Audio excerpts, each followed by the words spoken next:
네, 지난 주일 우리 온 가족 예배로 함께 예배를 드리고 또 오후에는 이렇게 어린이 마당 잔치 같이 참여하면서 대단히 즐거운 시간을 잘 보냈습니다. 가정의 달을 맞아서 온 가족 예배와 더불어서 또 우리 각 가정들마다 자녀들과 함께하는 또 우리 자손들과 함께하는 신앙의 공동체가 잘 세워지시기를 먼저 간절히 축원합니다. 오늘은 우리 이제 예수님이 공생에 시작하신 말씀을 좀 가지고 함께 그리스도를 본받아 말씀의 시리즈로 다시 들어가겠습니다. 예수님께서 이제 광야의 시험을 마치신 후에 예수님께서 공생애를 시작하셨어요. 공생애라는 말은 개인의 삶을 넘어서서 이타적인 삶으로 나가셨다, 이런 말씀이죠.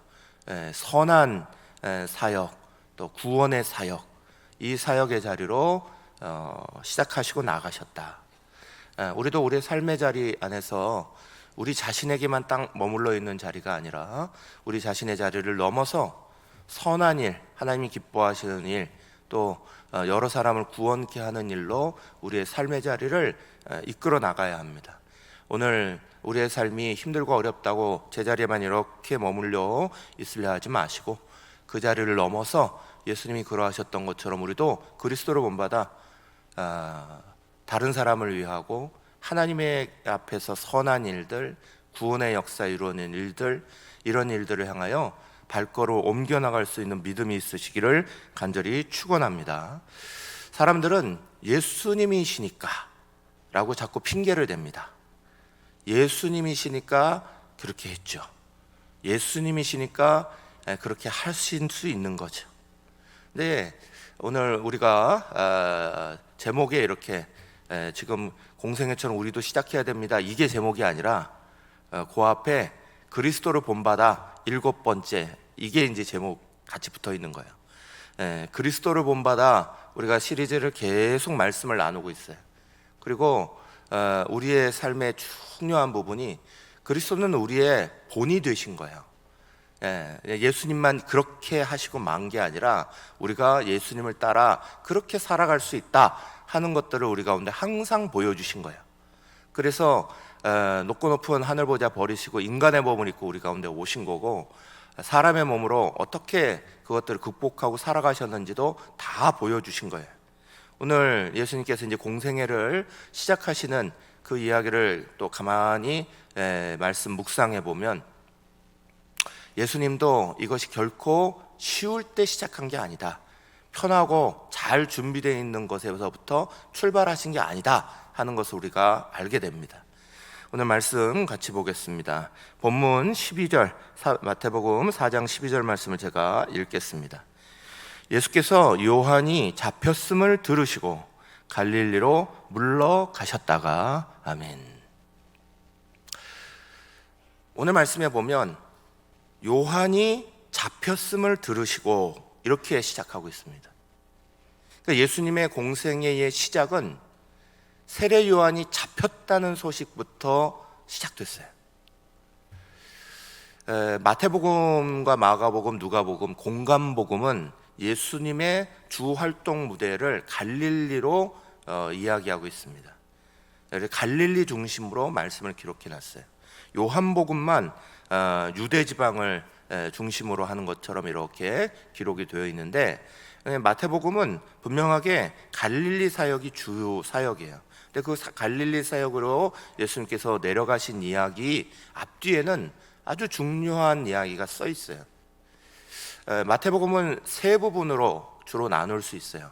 1에서부터 3장은 예수님이 태어나시고 어린 시절 보낸 이야기입니다. 그리고 4장부터 20장까지는 예수님이 십자가 고난 받으시기 전까지 공생의 사역을 하신 그 기간을 4장부터 20장까지 말하고 있어요. 그리고 마지막 21장부터 마지막 장까지는 예수님이 십자가 고난받으러 들어가시고 그리고 고난받으시고 죽으시고 부활하신 이야기를 기록하고 있는 거예요. 그래서 이 가운데 있는 4장부터 20장에 예수님께서 갈릴리를 중심으로 해서 사역하신 이야기를 딱 기록하고 있는데, 그런데 그 말씀 중에 오늘 4장에 시작하는 첫 번째 이야기도 세례 요한에 대한 이야기고, 후반부를 시작하는 14장에 마태복음 14장에도 세례 요한이 죽는 이야기가 나와요. 그러니까 예수님께서 전반기에 이렇게 사역하신 것도 세례 요한이 잡히심을 들으시고 시작하셨고, 후반기 사역을 하시는 부분도 세례 요한이 죽음을 맞이하는 것을 들으시고 사역을 하신 것들로 말씀이 나오고 있어요. 세례 요한이 예수님 앞에 선지자와 같이 말씀을 이렇게 예수님이 오실 것을 예비한 사람이죠. 그 예비한 그 사람이 사라짐과 함께 예수님이 본격적으로 공생의 사역을 시작하시는 거예요. 세례 요한이 헤롯 안티바스에 의해서 잡히고 또 옥에 갇히고 고난당하고, 그리고 그 속에서 죽어가는 것과 예수님께서 공생애를 시작하는 것과는 아주 깊은 관련이 있습니다. 환난의 소식이 들려올 때, 어려움의 이야기가 시작될 때 예수님은 오히려 자기의 삶에 머물지 아니하시고 본격적으로 선한 하나님의 일들을 행하시기 시작하셨다는 거예요. 사람들은 흔히 이렇게 생각합니다. 인생에 나도 힘든 일 많은데 그거 다 끝나야, 그래도 정리가 좀 돼야, 그래야 교회를 위해서 일을 하든지 하나님 나라를 위해서 일을 하든지 누구 봉사하는 것도 하는 거지. 봉사라는 건 잘 갖춰진 배부른 사람들이 하는 이야기지, 나처럼 힘들고 어려운 사람은 도대체 봉사라는 걸 할 수가 없는 거야. 그럴까요? 사랑하는 여러분, 뇌과학자로 우리나라에서 꽤 유명한 이름을 가지고 있는 장동선이라는 박사님이 계세요. 잘생겼어요. 그리고 요즘에 TV에도 자주 나옵니다. 우리나라 뇌과학자 중에서 꽤나 유명한 분이에요. 근데 이분이 한번 자기의 이야기를 한 걸 들어봤어요. 이분이 학생 시절 고등학교 다닐 때까지 자기 주변에 9명이 죽었어요. 가까운 사람들이. 어머니를 비롯해서 자기 친구들, 누구 이러면서 자살한 친구도 있고 사고로 죽은 사람도 있고. 그러니까 10대 후반에 가니까 자기에게 그게 전염되더래요. 그 죽음의 이야기가 자기에게 전염돼서 자기도 우울증에 빠지고 10대 후반에 한번 손목 그어서 자살하려고 시도했고, 20대 초반에 들어가서 또 자살하려고 시도했고, 그 죽음이 자기에게 가까이 오고 자기 가까운 사람이 죽는 이야기를 계속 들으니까 그게 마치 자기 이야기처럼 완전히 그냥 거기에 빠져버리게 된 거예요. 그래서 공부는 해야 되고 유학을 해야 되고 그럼에도 불구하고 헤어나오지를 못하는 상황이 된 거예요.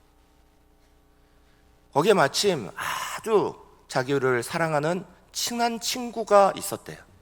그 친구가 이 친구를 그냥 두면 자살할 것 같으니까, 우울증에 빠져서 무너질 것 같으니까 매일 찾아왔대요.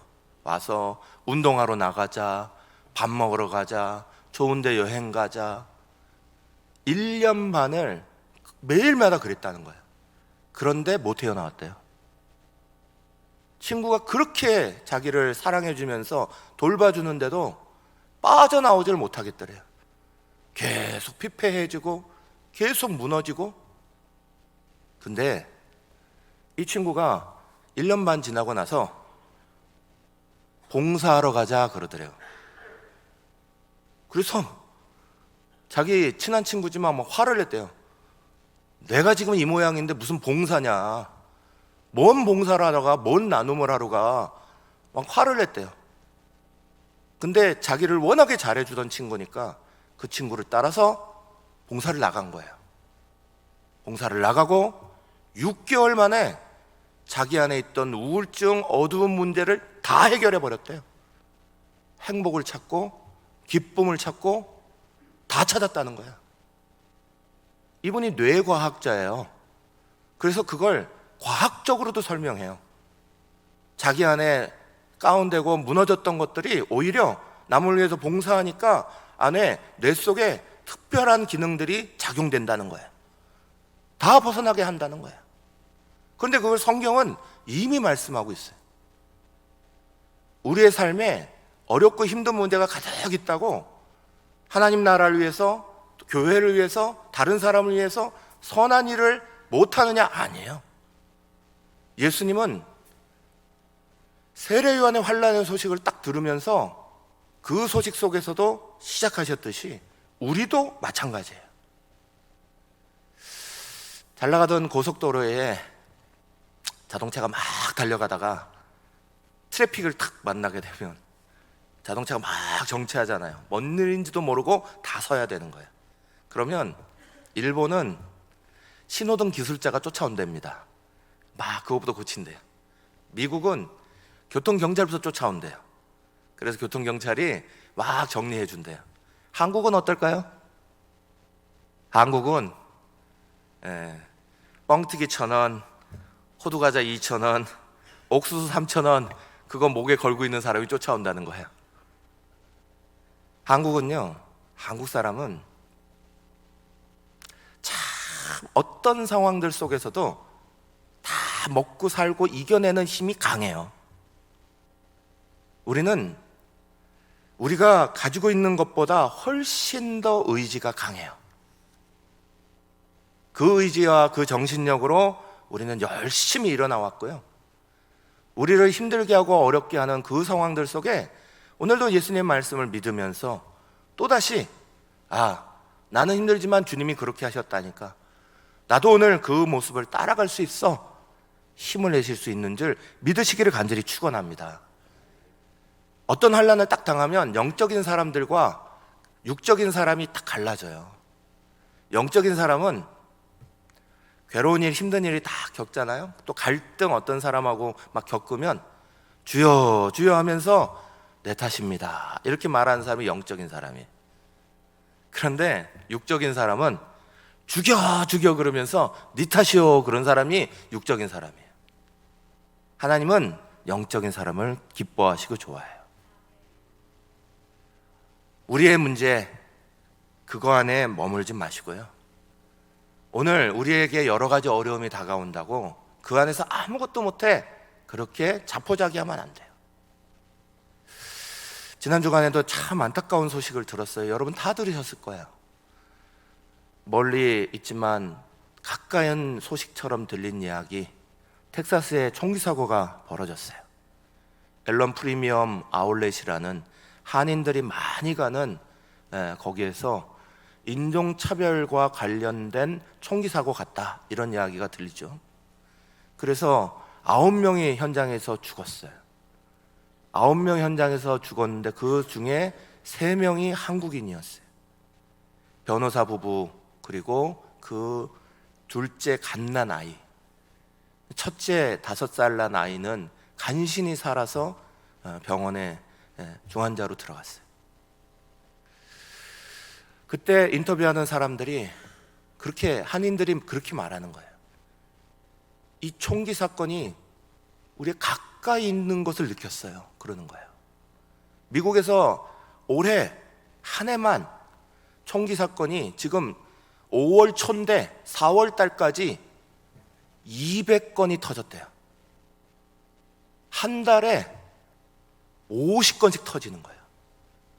1월 달, 2월 달, 3월 달, 4월 달. 그게 다 멀리서 터지는 이야기처럼 듣던 사람들이 자기 눈앞에서 그런 일이 벌어지는 것을 느끼는 거예요. 세상이 점점 이상해져 가잖아요. 악해져 가요. 도대체 이해를 못하겠는 그런 세상이 우리 가운데 막 벌어져요. 2022년에 여러분 117 번호라고 아십니까? 117 번호가 뭐냐면 학원폭력 신고 전화예요. 상담 전화. 117 번호에 2022년 작년 한 해에 접수된 건수가 60만 건이에요. 우리나라 60만 건이 학원 폭력 신고 상담 전화가 모였다는 거예요. 어마어마하지 않으세요? 우리 아이들이 도대체 몇 명인데, 중고등학생들이 도대체 몇 명인데 60만 건이 나왔대요, 한 해에. 사랑하는 여러분, 우리는 주변의 환경들 보면 정말 이 속에서 우리가 뭘 해? 자포자기할 수 있어요. 이 속에서 우리가 뭐 어떤 일들을 감당해내? 그런데 사랑하는 여러분, 성경은 정말 그때에, 그 환난 당할 때에 네 탓이요, 다른 사람 탓하는 게 아니라 정말 주여 우리가 여기 있습니다 하는 사람들을 원하세요. 선한 일들을 할 수 있는 일들이 일어나야 하고요, 그 일들을 앞장서서 나가야 되는 거지, 오늘 이 세상이 이러니까 하면서 손 놓고 있어서는 절대로 안 되는 거예요. 야고보서 1장 2절에서 4절은 우리 가운데 이렇게 말씀해요. 내 형제들아, 너희가 여러 가지 시험을 당하거든 온전히 기쁘게 여기라. 이는 너희 믿음의 시련이 인내를 만들어내는 줄을 너희가 알미라. 인내를 온전히 이루라. 이는 너희로 온전하고 구비하여 조금도 부족함이 없게 하려 함이라. 아멘. 환난을 만나고 어려움을 만나는 시대에 있어도 사랑하는 여러분, 주님은 우리로 하여금 그 시대를 이겨나갈 수 있는 인내와 힘을 주십니다. 저와 여러분이 참 좋아하는 찬송가가 있어요. 내 구주 예수를 더욱 사랑. 내 구주 예수를 다 아시죠? 이 찬송을 만든 엘리자베스 프렌티스라는 사모님이 이 찬송가를 만들었는데, 27 젊은 목사님과 결혼해서 자녀 둘을 낳았어요. 그리고 나서 전염병으로 이 두 아들을 다 잃었습니다. 두 아들을 다 잃고 나서 마음이 너무너무 아프고 슬픈 거예요. 하나님 앞에 원망했대요. 하나님, 어떻게 목사의 가정에 이런 일이 벌어질 수 있습니까? 우리가 하나님 앞에 헌신했으면 하나님 좋은 일 주셔야 되는 거지, 하다못해 다른 거 바라지도 않습니다. 아이들 잘 자라는 게 그게 다른 소망입니까? 하나님 정말 너무하십니다. 하나님은 원망했대요. 원망하고 기도하는 가운데 하나님이 그 마음속에 어느 날 이렇게 말씀하시더래요. 너는 슬프지. 얼마나 슬프니? 그런데 그 슬픔만큼 독생자를 보낸 그 슬픔을 너는 얼마나 기도해 봤어? 그러시더라는 거예요. 그 이야기를 들으면서 번쩍 깼대요. 내가 내 슬픔 속에만 빠지면 안 되는구나. 주님이 내게 주신 그 은혜 놓치면 안 되는구나. 그래서 결단하면서 찬송시를 쓴 게 314장이에요. 내 구주 예수를 더욱 사랑, 엎드려 비는 말 들으소서. 내 진정 소원이 내 구주 예수를 더욱 사랑. 이전에 세상 나 기뻤어도 지금 내 기쁨은 오직 예수. 다만 내 비는 말 내 구주 예수를 더욱 사랑, 더욱 사랑. 사랑하는 여러분, 우리는 우리의 삶이 지치고 피곤하고 힘들다고, 언제 교회 봉사해? 언제 하나님의 일을 위해서 일해? 우리는 늘 그래요. 그러하지만 오히려 성경은, 예수님은 우리 가운데 중요한 본을 보이신 거예요. 힘들고 어렵지만 하나님의 일들을 붙잡고 그 일들을 나눔을 실천하고 봉사를 실천하고 하나님을 향하여서 일어나면 오히려 우리의 삶에는 말할 수 없는 은혜와 축복이 찾아오게 성경은 우리 가운데 가르쳐주고 계세요. 믿으시기를 축원합니다. 함께 하시기를 축원합니다. 사랑하는 여러분, 여러분의 자리 안에서 무너지는 자리에 가만히 있지 마세요. 주님은 반드시 일으키시는 은혜를 일으키시는 거예요. 오늘 본문의 말씀은 또다시 말해요. 13절에서 16절 말씀이에요. 나사렛을 떠나 스불론과 납달리 지경 해변에 있는 가버나움에 가서 사시니 이는 선지자 이사야를 통하여 하신 말씀을 이루려 하심이라 일렀으되 스불론 땅과 납달리 땅과 요단 저편 해변길과 이방의 갈릴리여 흑암에 앉은 백성이 큰 빛을 보았고 사망의 땅과 그늘에 앉은 자들에게 빛이 빛이었도다 하였느니라. 아멘. 사랑하는 여러분, 예수님이 공생애를 시작하시는 것이 이 어두운 땅과 사망의 그 그늘 아래 있는 모든 자들에게 빛이 빛이라 하시는 하나님의 말씀이 이루어진 것이다. 마태복음 말하고 있어요. 세례요한이 이렇게 잡히셨을 때 예수님이 공생애를 시작했죠. 그런데 이 이야기 똑같은 말씀을 누가복음에서 읽어보면 예수님이 그냥 시작하신 게 아니에요. 가버나움으로 그냥 내려가신 게 아니에요. 누가복음 4장에 보면 4장 16절에 이렇게 말씀이 기록되어 있어요. 예수께서 그 자라신 곳 나사렛에 이르사 안식일에 늘 하시던 대로 회당에 들어가서 성경을 읽으려고 서심해.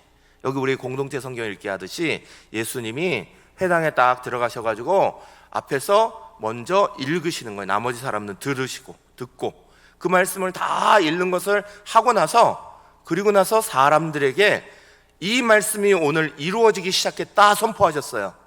그 선포를 듣자마자 누가복음 4장 28절에 30절에 이렇게 써 있어요.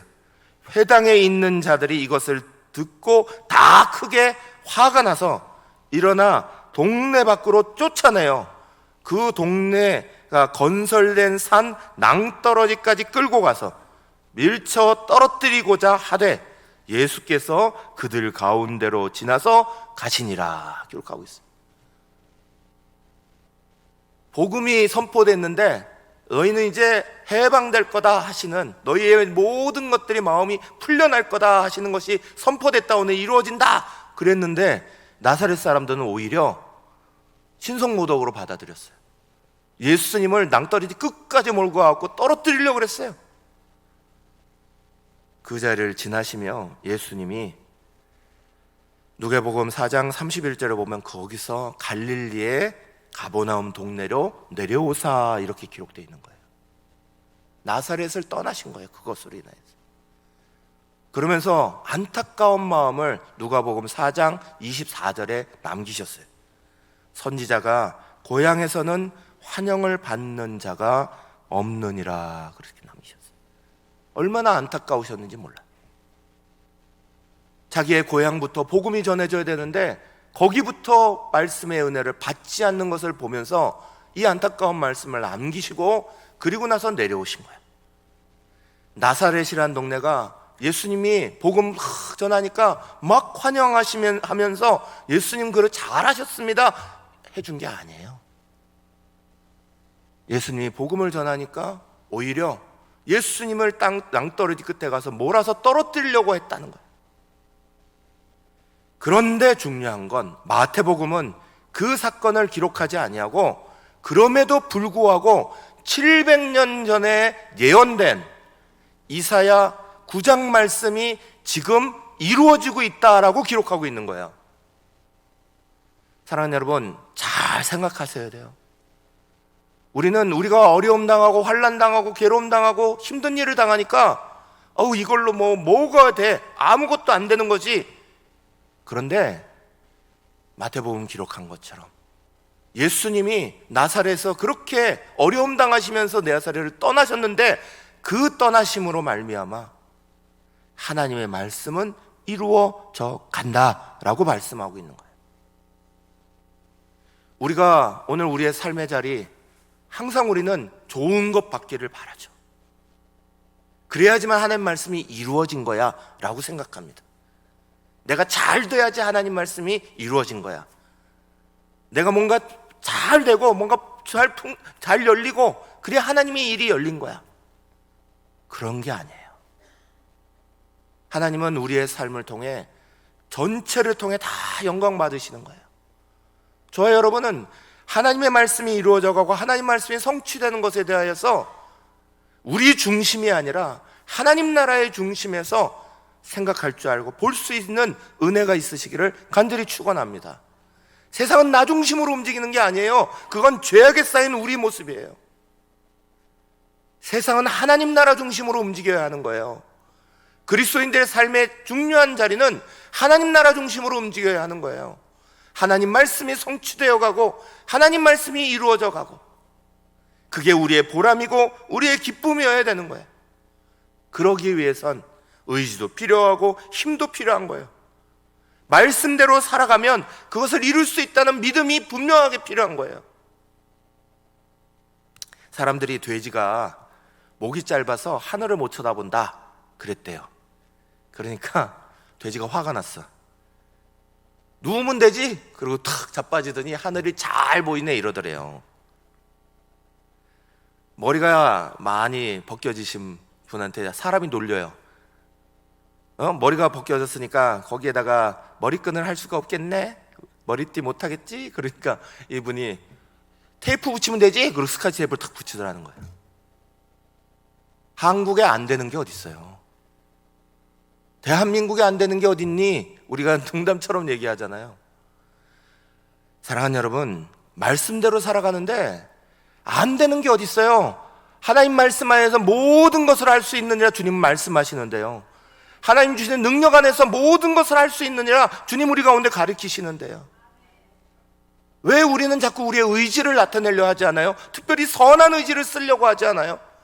악한 의지를 쓰는 사람들은 세상에 점점 더 악한 것들을 드러내는데, 하나님의 말씀을 지켜나가고 하나님의 선한 의지를 가지고 살아가는 사람들은 왜 그 의지를 쓰려고 하지 않는 거예요? 가만히 있으면 되는 줄 알아요. 왜? 그러면 세상은 점점 악해져 가는데. 산골짜기 한 아이가 살았어요. 어머니 집사님이 아이에게 이럽니다. 너 저 마당에 나가갖고 빗자루 좀 가져와라. 근데 밖이 깜깜했어요. 아이가 나가고 무섭고 귀찮으니까 안 나가려고 그래요. 어머니 집사님이 이 아들에게 말해요. 걱정하지 마. 예수님이 너를 지켜주셔. 예수님이 거기 계시니까 무서워하지 말고 나가서 저 가져와. 이 아들이 뭐라 그랬냐?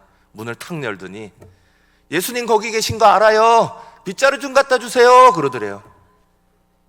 무슨 말이에요? 우리는 머리로는 다 알아들어요. 근데 그거 실천 안 한다는 거예요. 머리는 그냥 들어요. 예수님 거기 계신 거 안 되니까요.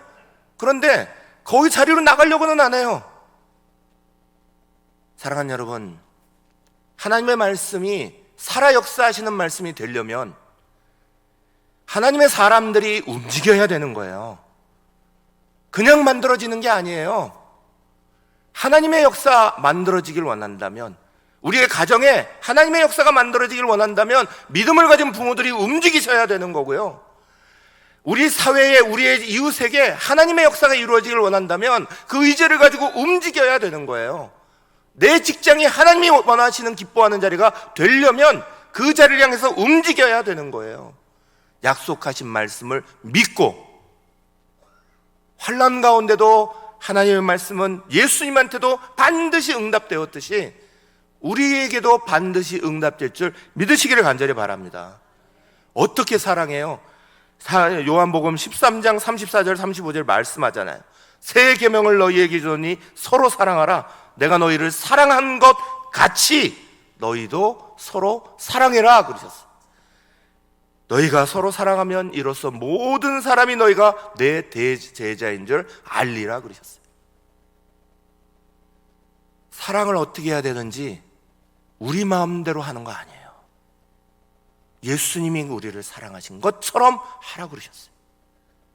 덮어주고 받아주고 용서하고 자꾸 실천해 가는 거예요. 교회와 가정은 이걸 자꾸 실천하는 자리예요. 연습해 보는 자리예요.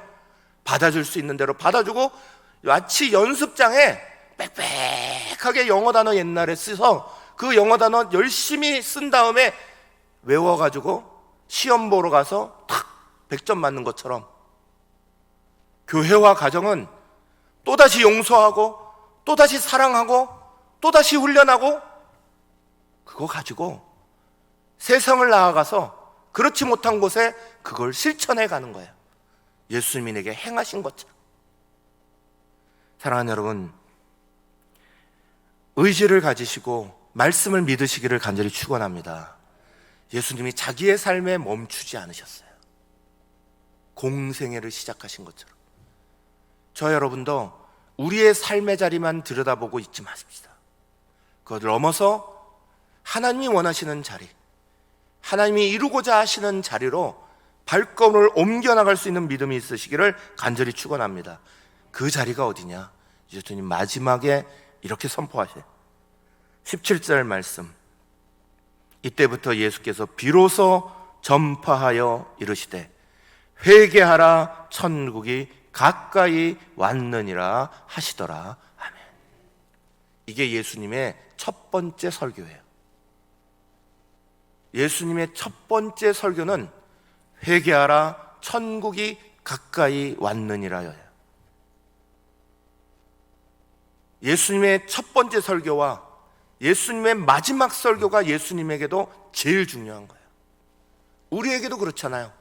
뭐든지 첫 음성을 뭘로 말하느냐, 마지막 내가 죽을 때 무슨 말을 남기느냐 중요하듯이 예수님이 첫 음성으로 들려주신 것이 회개하라, 천국이 가까이 왔느니라. 경기가 다 안 좋아가지고 다들 힘들어 죽겠는데 김밥이 싱글싱글 웃더래요. 그래가지고 다른 사람들이 물었대요. 김밥한테, 너는 장사도 안 되고 힘들어 죽겠는데 왜 너만 실실 웃니? 그랬더니 김밥이 하는 말, 나는 죽어도 갈 데가 있어. 어디를 가요? 김밥 천국. 그러더래요.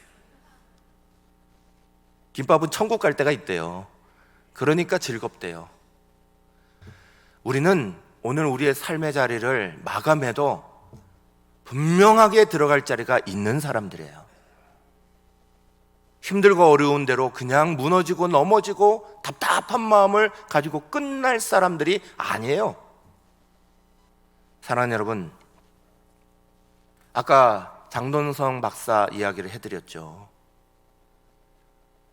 친구가 1년 반 동안 자기를 도와주면서 운동시키고 밥 먹이고 여행 가고 아무리 해도 벗어나지 못해요. 그러나 남을 위해 봉사하고 헌신하고 위에서 나눔을 실천하니까 6개월 만에 모든 거 다 떨쳐버리고 일어나 버리는 거예요. 오늘 우리의 삶에 선한 의지를 분명히 가지시고요, 내가 일어나야 될 자리를 분명히 보고 주님의 이름을 믿으시고 말씀을 믿으시고 예수님이 그러하셨던 것처럼 환난과 어려움이 우리 가운데 있다 할지라도 그거 다 끝나고 나서 시작해, 이게 아니라 지금 이 자리, 주님이 나를 부르시는 이 자리부터, 말씀을 듣는 이 시간부터 내가 이 봉사의 자리로 나갈 거야, 나눔의 자리로 나갈 거야, 일어나는 자리로 나갈 거야 믿으시고 실천하시면 천국이 우리 속에 이루어질 줄 믿으시기를 축원합니다. 그리고 그 천국이 다른 사람에게도 전파되는 거예요. 그것을 믿고 그 천국의 기쁨을 맛본 사람이 천국을 전하는 거지, 누가 천국을 전하겠어요? 사랑하는 여러분, 저 여러분 모두가 하나님의 은혜 속에 거하시기를 간절히 축원합니다. 개인 안에 머물지 마세요. 그렇게 머물면 나이가 들어가실수록 계속 깔아앉는 것밖에 남는 게 없는 거예요. 그러나 주님이 부르시는 자리로 의지를 가지고 발을 디디시면 반드시 주님이 도와주십니다.